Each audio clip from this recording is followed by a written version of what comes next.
Does my favorite all-time battery I've tested have major issues? Come on, come on. Let's take an extra close look at it again. So a few weeks ago, I made an in-depth testing video on this Docan Panda. Within days of me making that video, one of our favorite people of all time, Will Prowse, made a video about it as well. And in his video, he had a number of things that he didn't like specifically about this. And there were also things that he specifically said he did like about this. I want to talk about a couple of those things. Maybe shed just a little more light on my personal thoughts. And just like in the first video, Docan's not paying me anything or even asked me to make this particular video. The first video, they sent the battery out to me to test, but that is all they did. I got to say and do whatever I wanted to for that video. And this video that you're watching right now is 100% me. Docan has no clue that I'm making this video until they see it on YouTube like you guys are right now.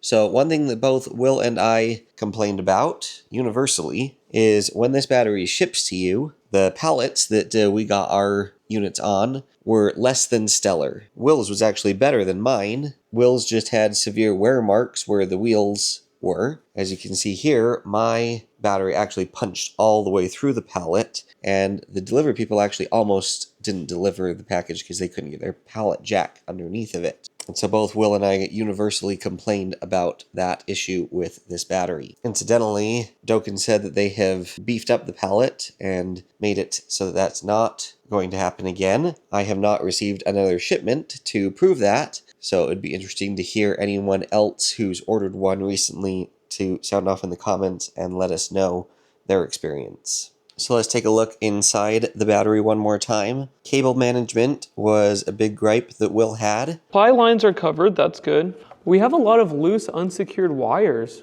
And what is this?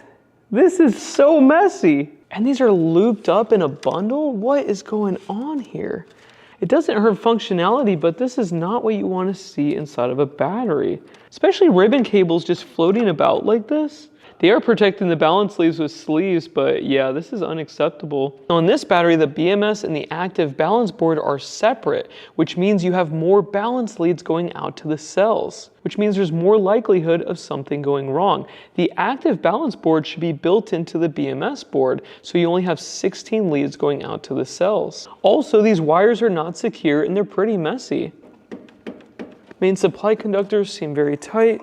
More loose wires on this side, not a good sign. It would be so easy to secure these wires down to this plate. I don't know why they don't do it. Mine does have a little cable management. Now, it's not zip tied to this metal necessarily, so I guess there's that. But I do have a little bundle right here, and then it's also bundled up right here together to kind of keep everything neat and tidy running along here. But yeah, they're loose from the standpoint that, I can wiggle them back and forth. So there's that.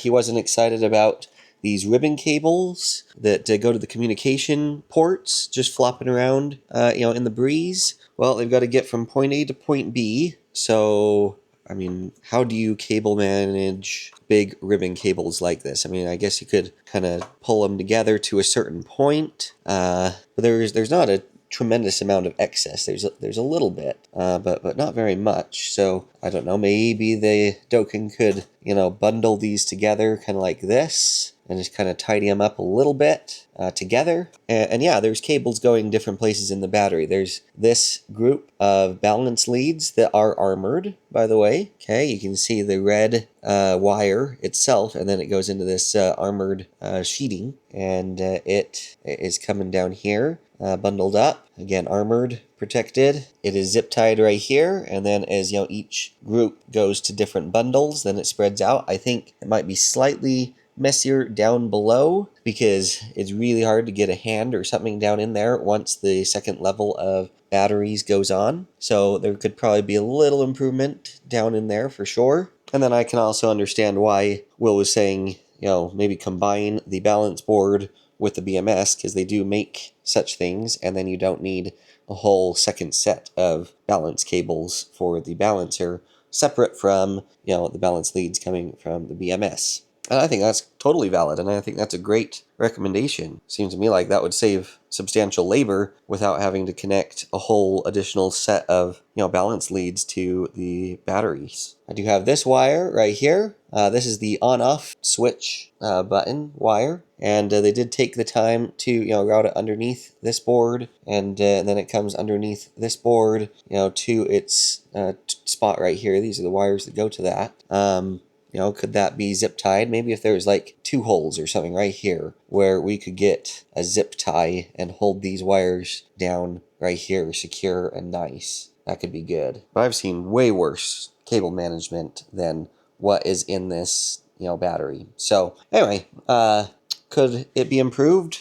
Certainly. Is this a deal breaker for me personally, once again, for this particular battery? Absolutely not. But I don't care what battery you guys buy. Do whatever one you feel most excited and enthused about. And then probably Will's biggest gripe with this was the software. And if you go back and watch his video, it sounded like, he didn't go into too much detail, but it sounded like he couldn't get certain things to show up here on the screen, right? So I figured out the state of charge tracking issue. It just takes a really long time to update the state of charge. Sometimes it can be 30 seconds, sometimes it can be a few minutes. Same with the current reading, because right now I've had a consistent amount of current going into the battery, and after a few minutes it will update, but it can take some time. It sounds like he couldn't even get his state of charge indicator light to work until later. So we're going to disconnect this cable. I did reset the BMS and I did get this light to turn on, which is cool. Which is very unique. He might have just had a really bad version or something, because mine worked just fine right out of the box. And let's turn it on. Ooh, nice screen. And look at this light. That's cool. However, with that said, the software is slow in speed. And I ran into that issue in my first video here in this clip when I was trying to do a heavy load test. And you'll see that I start using the built-in software to do that, and then I switch to the Victron Smart Shunt because I specifically comment that it updates a lot faster than this software. Take a watch. All right, we're going to do heavy load testing. And in the app here, you can see we're pulling 34 amps, about 1800 watts. I actually have the Victron Smart Shunt hooked up, and I'm going to use that to monitor things because it's a lot faster in updating how much power we're pulling. So let's restart this. So yeah, if you want like immediate updated information from this battery, then do not get this because its software is indeed extremely slow. Now, I'm going to show that to you right now so you can see what is defined as slow. I've got an electric space heater sitting right here, and it's plugged into just this little inverter that is connected to this battery right here. You can see on the Docan Panda, currently we're 0 amps coming out. So we're going to hurry and turn this heat on, start the stopwatch, and now we're going to watch and see in real time here together how long it takes this screen to update from 0 amps. And I will stop the stopwatch as soon as that happens, and we'll have an idea of just how long of a delay this software has. There it is. So I wasn't, exactly on, but around 22 seconds from the time I applied this load to the time the software registered that there was a load. You can see that right there. Okay, let's reset this. Now we're going to do the opposite, okay? We've got the heat running. We're 27-ish amps at the moment. So we're going to turn the heat off, start the stopwatch, and then watch and see how long it takes to react. So here we go. Heat off, start. Real time here. No cuts or anything. We're just going to watch and see when this drops down to 0 or something really, really close to it, and see if it's somewhere in the neighborhood of 22. There it is. So that time it was 17 seconds. So a little faster. Let's just repeat this exercise one last time. So 0 current, turning the heat on, turning the stopwatch on, and waiting for the software to catch up and say something other than 0 amps right here. And we'll see how many seconds it takes for that to happen. Last time it was around 22-ish. This time Seems to be taking a little longer. Let's wait for it here. There it is, 27. So that time it took around 30 seconds for this current to show up. Let's go ahead and reset. And we're going to kill the load. 3, 2, 1. Start. Still says 27. Again, this is real time, so enjoy the conversation here while we wait these seconds for this to update.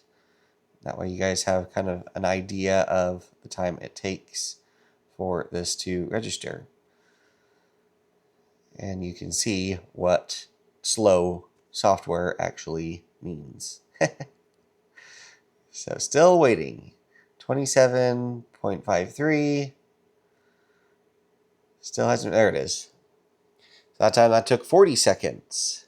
So yeah, it's kind of like hit and miss all over the place. So for someone like myself or Will, who's trying to do a real-time test and see what the status is of their heavy load and get real-time information on the fly, this is a complete disaster, 100%. However, in real life, and this is just speaking for me personally, feel free to disagree down in the comments and tell us why you disagree, because I love hearing everyone's use cases and rebuttals. When this is connected to my tower of power here, and it's running stuff for me, I literally do not look at anything on this screen whatsoever. Maybe I'll casually come by and touch it and wake it up and see, but I actually rely on this state of charge indicator. Really, that's all I care about, is how much battery do I have remaining? Or if I want a granular view, I'll come and look here. I'm just looking at it with a snapshot in time after it's been running for multiples of hours or days without me looking at it. And so if it takes 40 seconds to update here, that really doesn't matter in a day-to-day use case the way I use this. The only time that mattered was when I was testing and I needed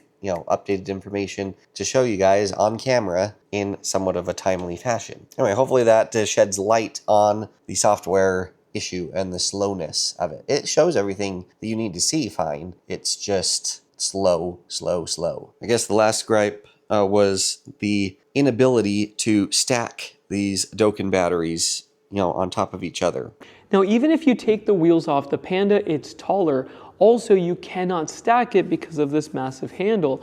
With the Yijing, you can stack them up and it will have a much smaller footprint. And that's valid. You absolutely cannot stack these batteries. They must park side by side. So if you're trying to get the most energy dense footprint you can possibly get, then a stacking set of batteries is definitely the way to go. Functionally, it works really well if you don't connect it to the app and you don't use communication. It's a little laggy on the software, but all the tests are passing. So I hope this was helpful to some of you. I hope it's very clear that, I'm not saying anything bad whatsoever about Will or his video or what he said about this battery. I agree 100% with everything he said, and he's got some great stuff. We all learn a lot from Will. I just felt like there was some friction between what I said in my first video and then what people interpreted Will to say in his video, and then came back and started causing issues for my channel. So I felt like it would be good to just revisit some of these things and show you firsthand my observations, my thoughts, and opinions. Like, comment, share, subscribe, and hype. We've always got more great content coming. I've got videos about batteries, more power station hacks, you guys, coming up. You're not going to want to miss it. So stay tuned, stay safe, and we'll catch y'all next time.